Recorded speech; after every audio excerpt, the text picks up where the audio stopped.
This never would have happened if Trump were president, and everyone knows it. Everyone knows that's true.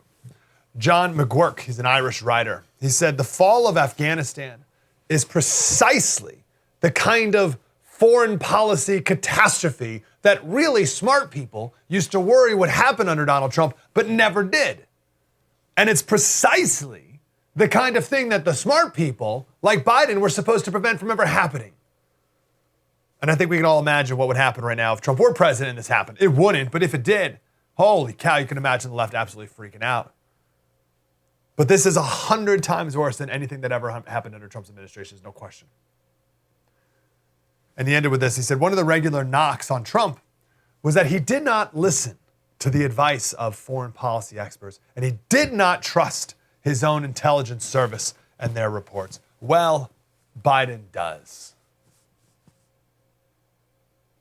This never would have happened under Trump, and everyone knows it. Remember when some terrorists killed a contractor at the Baghdad embassy? This was December 31st, 2019, and it went until the next day, January 1st, 2021. 2 days later, less than 48 hours later, the president ordered a bomb to be dropped from a drone and killed the top Iranian general Soleimani. And here we have some pictures with the aftermath of that decision. Trump tweeted out a picture of the American flag. And people said, what happened? And then he explained. At a Trump rally, he said, we stopped him quickly, we stopped him cold. And here's what he said on Twitter. This was a couple months before, setting the stage, what was to come. Biden's never talked like this. To the Iranian president, never ever threaten the United States again, or you will suffer consequences the likes of which few throughout history have ever suffered before. We're no longer a country that will stand for your demented words of violence and death. Be cautious. By the way, Trump, of course, not allowed on Twitter anymore. He was very mean. So mean. My children were watching. He was so mean, and my children were watching. So he's not allowed on Twitter anymore. But the Taliban is. The Taliban and their spokesperson is allowed on. They're allowed on Twitter. This never would have happened under Trump. And everyone knows it. Yesterday, we talked to Lieutenant General Keith Kellogg.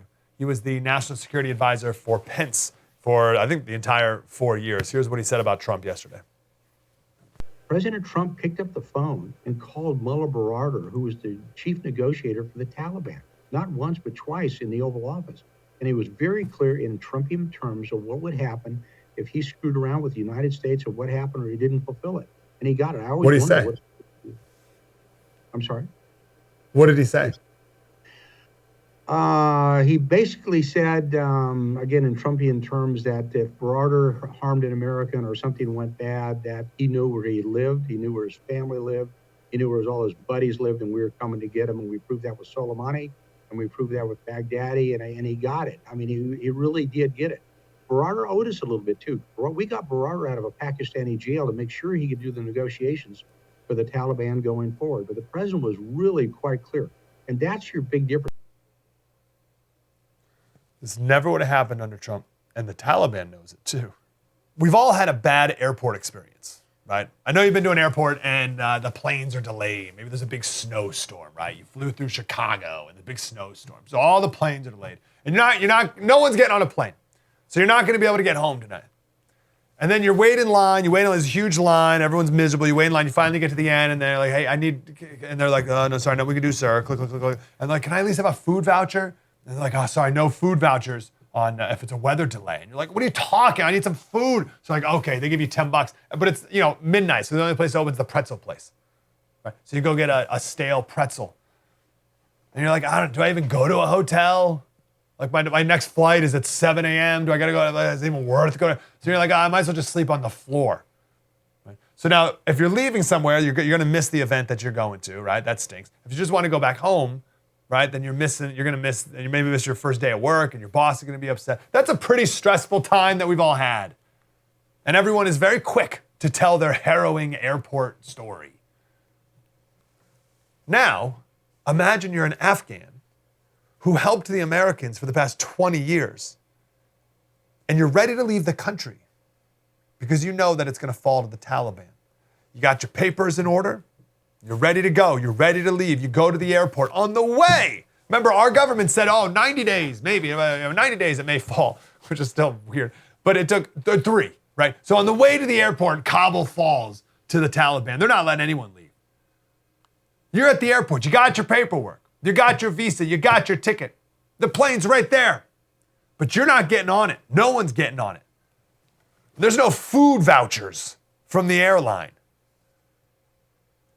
And instead of just facing an uncomfortable sleep on the floor, you're now going to die. We've all had bad airplane experiences. But we've never had one where if you don't get on that next plane, you die. We've all had the airport experience where you're like, it's so miserable, like, oh, are you kidding me? We've never had an airport experience where if you don't get on that plane, you're dead. You can't go back home. There is no home. You're dead. If your family wasn't with you at that very moment, they're back home, they're dead.